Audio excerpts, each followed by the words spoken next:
reach. When you're talking about blades, that becomes vitally important. So you can see how, you know, you can do all that. He can't reach me. So that's why we move at 45. Okay. So with a cross punch, right, it's the same kind of idea. This is his action. This is my action. Now, when I go to take my action to move in, he has an action to do at the same time. Sorry, at the same time. So guess what that could be? Anything. So how am I going to beat that? Well, if I do my 45 to him, right? If I'm here, my action could be very simply here. Now he can't.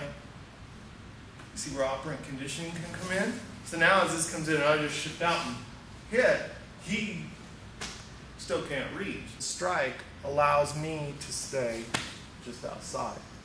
On a 1-to-1 basis. And then to do, keep him in that OO loop, is after I did this, I would then go, boom.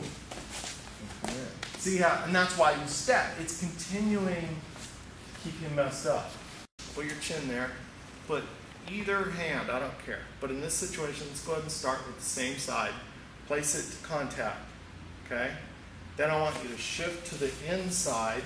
You can be in your fighting stance, or I don't care, it could be like that. And still keep contact. And I want him to, throw and see if he can reach you. That's close.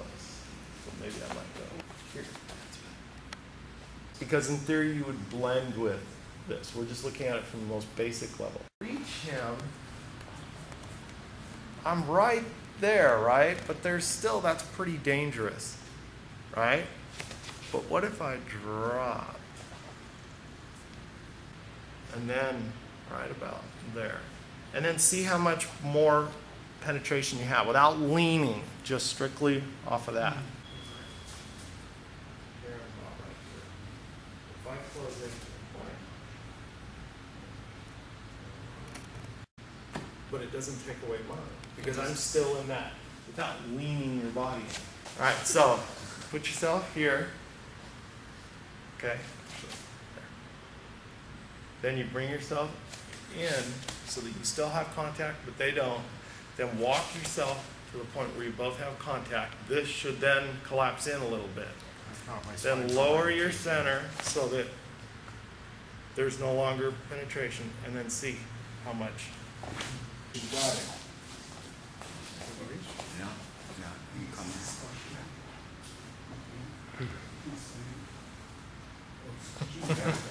See, I'm spent. Yeah. It's the same thing. What do you say? That's how I heard Josh back. Yeah. Away from the. Now, if you would actually move a little bit more that way, rotate, push off, I could probably get 5. see, and if you want even more penetration, move. Your kamae in itself starts interfering with my ability to chase your target. Okay. You can do little things like that. Did you already move 45? Yeah. That's where, again, knowing your distance, right? You come in here, and then if he tried to maybe throw another punch, that How hand. would I do that with your hand? See, that's right. But that's where that, and so that's where you get into level 3, right? So if you threw that cross punch, and I did that, and then you reach back to grab that hand, that's your action, is taking that hand. My action is then, you should be able to, through your positioning, hold him off if your position's right. You need to be confident in that. I think because you're already. Yeah,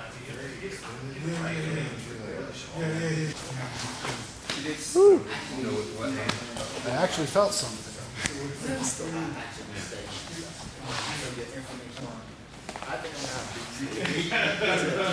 All right, good. So if we were to do this like a true level 1 to a level 2 punch, you look at the timing of this thing. So if he goes 1 and I'm shifting here, actually, I'm sorry. 1, 2, and then he would try to step, right? Because if it's all 3 to 5 second fight, step. Yeah, not happening. See? So you end up with a break, right? Only way I can step is by overcommitting my hits, which are already done. See how that foot's starting to come forward?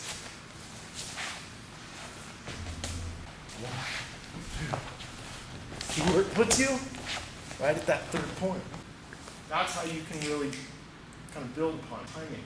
1 and 2 and 3 and the and. What's going on in the and? So because a couple of us are wearing gi jackets, but the rest aren't. Normally with a gi jacket, it would be going right here. If you were wearing armor, it would actually go on this rope or the breastplate, right in here. This goes on the elbow. What I'm trying to do is I'm trying to keep him from grabbing his weapons, and he's trying to keep me from grabbing my weapons. Imagine 2 samurai on the battlefield, right? He knows if I can get a hold of this, he's going to die. So he's using this to control by pressing it into his body so that I can't, and I'm doing the same thing to him, but I'm also gripping this part right here to control kind of his structure. The first thing we're going to look at is finding the center. So the center is that 45-degree angle. So let's first start out where I'm going to come up and grab him, and I'm going to push him. As I push, he's going to take a step up that way, and then as I push again, see how he's kind of working himself to my center? So go ahead and push. So as he pushes, there, now I'm at his center. Oh, yeah. That's all I'm trying to do. But you want to do it with as minimal steps as possible. None of this. As he steps, I just pivot on my extended foot. Because we're going to be like this. You should be like this too. So as he goes like maybe a shuffle step, I just pivot on him. And find the relationship. Move in time. Again, back to move forward, right? Boom. As he goes and steps. That's it. I'm not push-pulling or anything. I actually want to do it with as minimal push-pull as possible. Light, light. So as he does this, it's very light.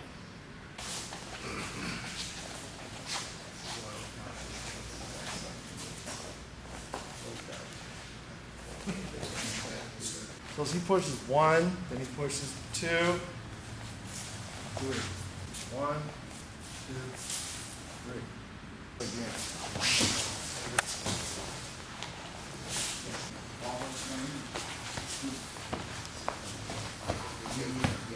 Step 1, 2, and then I take a step to his center. 1, 2, 3. And 1, 2, and then I go into the center. 3, and if I hit and he blades off from the hit, boom. If I try to follow, he's strong. This is his strong line. He could insert a weapon, something right into that. But if I hit and he blades off, and then I continue to move toward that center, he stays weak. 1, 2, 3, and then I hit, boom, but I don't blade, I don't move with it. I'm right where he's strong. See, and he can defend from there. So I want to always try to keep moving. That's why you don't want to root down when you strike. You want to keep moving so that when we're here, 1, 2, 3, see how he blades off? And then I continue where he's weak. Or maybe he blades off, right? Here, blade off. Maybe, no, blade off, second blade. From here, maybe I might actually step this way now. Reacts. Okay, so if we're here, he blades off like that. How can I get to that center? If I got to take all these steps, he's already moving with them. So I got to do this in such a way that it allows me to get to that spot in as few steps as possible, because I got to be in that half measurement, right? So 1, 2, 3, and then see we're here, and I go to hit. He blades off this way, then I shift. See, I'm entering right here. Even though my body may still be here, my strike is coming in at this center. And I enter with it. So it's still where he's weak.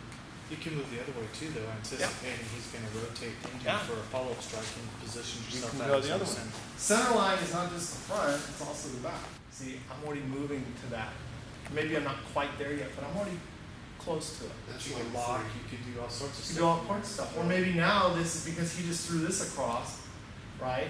but now he's charged up on this side, so maybe he'll throw that next punch. See? And I follow that. Or maybe from there he throws that next punch. And I can go up to the next guy. It seems kind of tricky, but once you get the hang of it, it'll be fine. 1 and 2 and 3. See that change up? 1 and 2 and 3 and then and 4. You just take a 2-step. But it's 2 half steps. It's a change up. And when you match timing with this, there's lots of things you can do from here.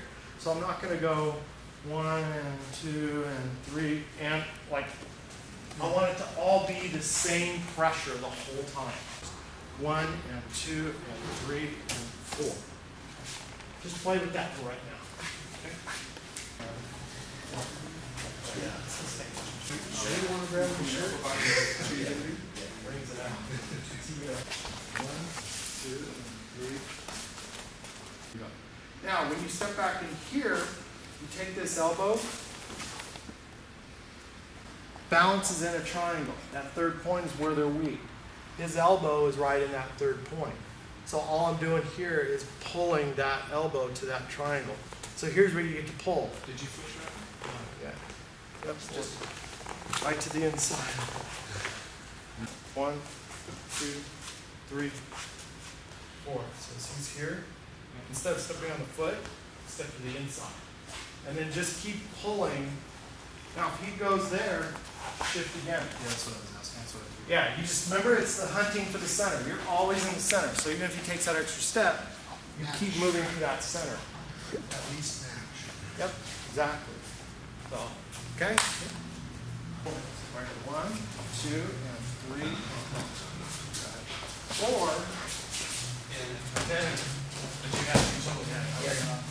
so you're capturing that timing of, instead of stepping on the foot, you're putting the foot inside. 1, 2, 3.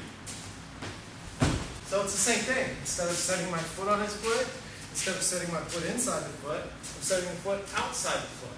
And then there's lots of different little things. You can do it as a leg sweep. You can also do it as a, from here, I can also then just lift this.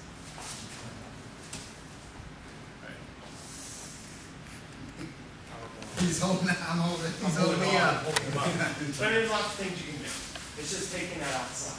But this is why your positioning or your structure is really important, because at the end of that, you want to make sure you're strong. Not tense, but strong. There's a difference. If you're kind of just taking it and you're like this, you're not going to be able to do those things. Not very well. Or you might fall. So we're in community. Right? And we're in here, is that I can do little things like if I do this, he's going to step, I hope. Okay? Typically you're going to step the same side. Right? There you go. Right? But if I drop and sneak my foot in here first, and then do that, he's forced to do that. So it's very subtle, but I just drop and sink.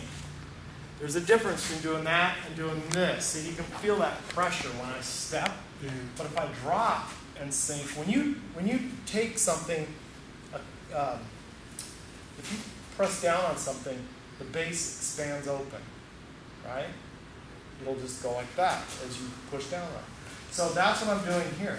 My base expands open as I push down on it. See, I want to capture that before it moves, so that it forces him to have to move that foot. Now we're automatically right where we were in the last technique.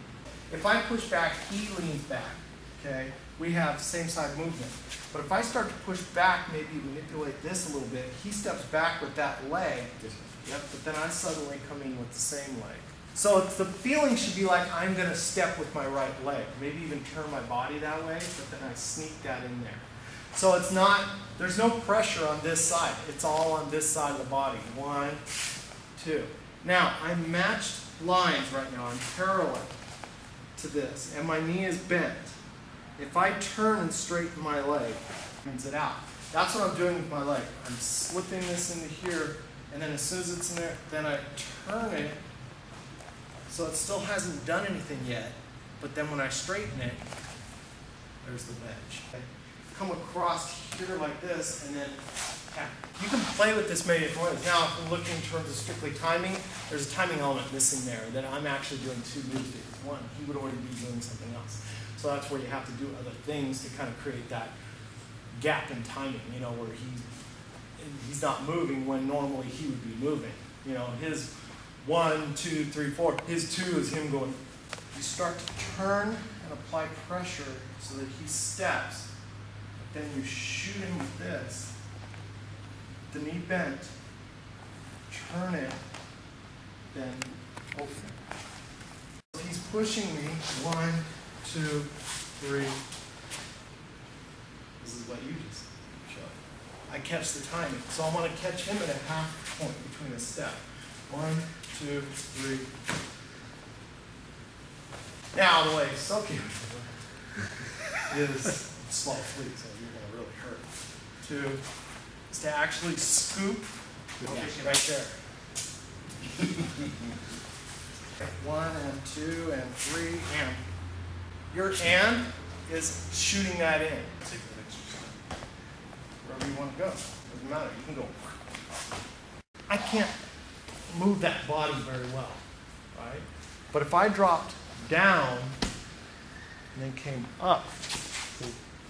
So it's horizontally, he can brace, go ahead and brace your feet. He can brace himself, and I have a hard time with that. Once I change and come up, right, basic kind of leveraging here. Or even more so, if I just place my hand here on his elbow, and I drop down, and there, he lifts the shoulders up.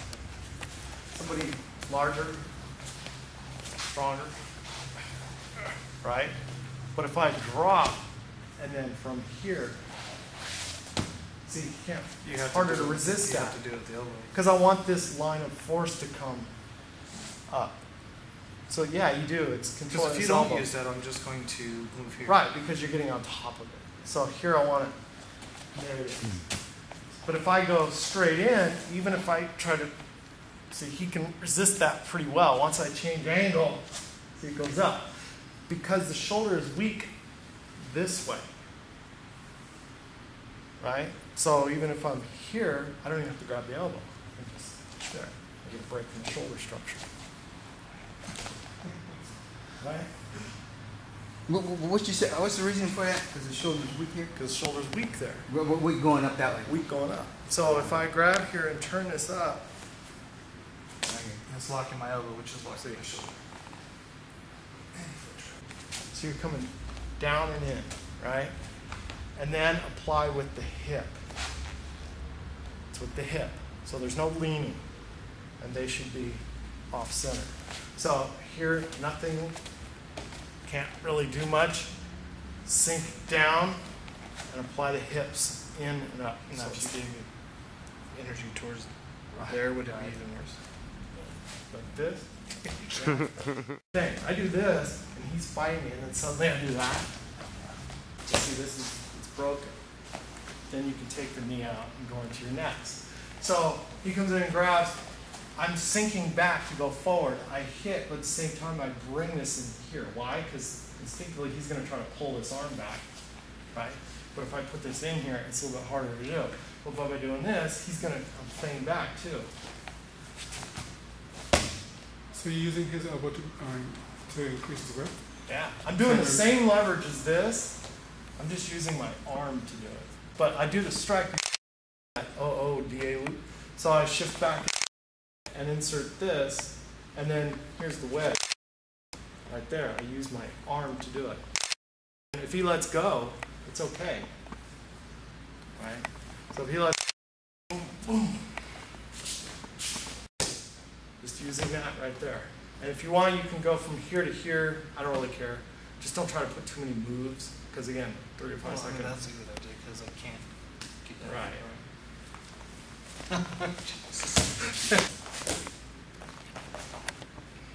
Right. Doesn't have to be mean. No, not at all. Right.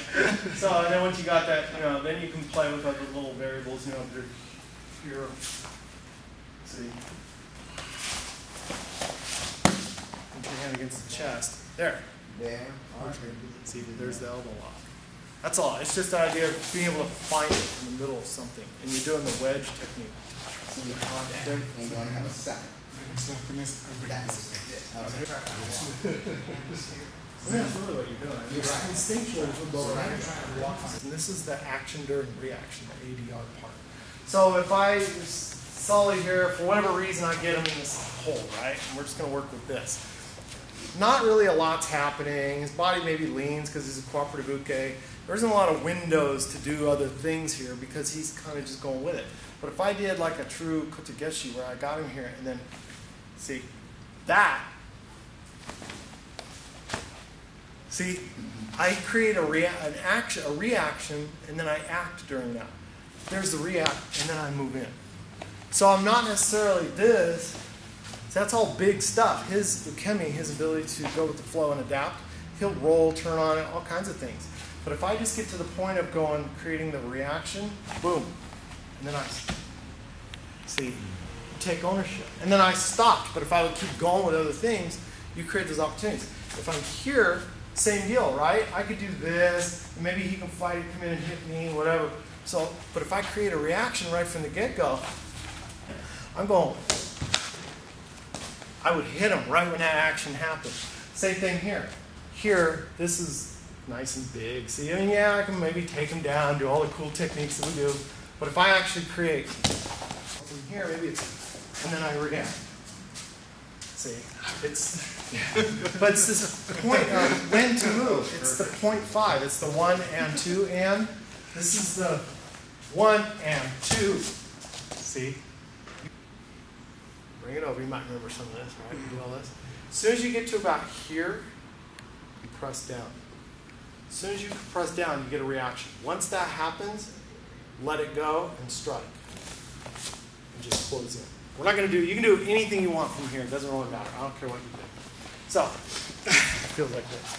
So here is the full wrist twist, right? Not really a lot goes on. Your body bends, but once I get here, if I go, see? And in that time, that's when I close in, take the foot, and open up. Okay. You see the difference?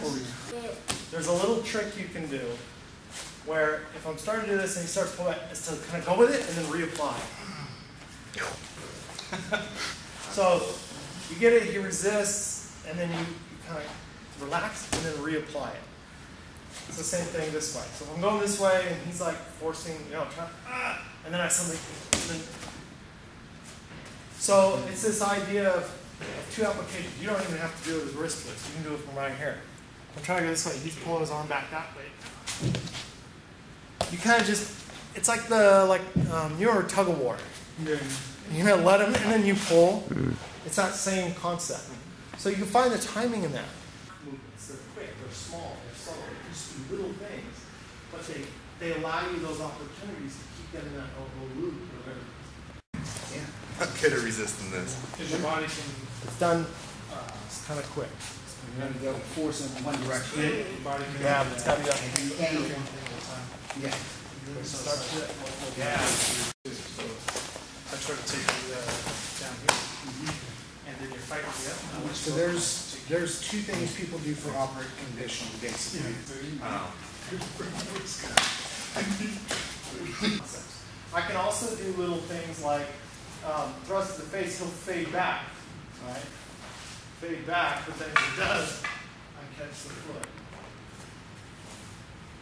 See, he's finding the center, wherever he's at. If he came at me, see, there's that center. I find the center all the time. See, it's these little things like that. So as he strikes, go slow. As he strikes, this arc shortens.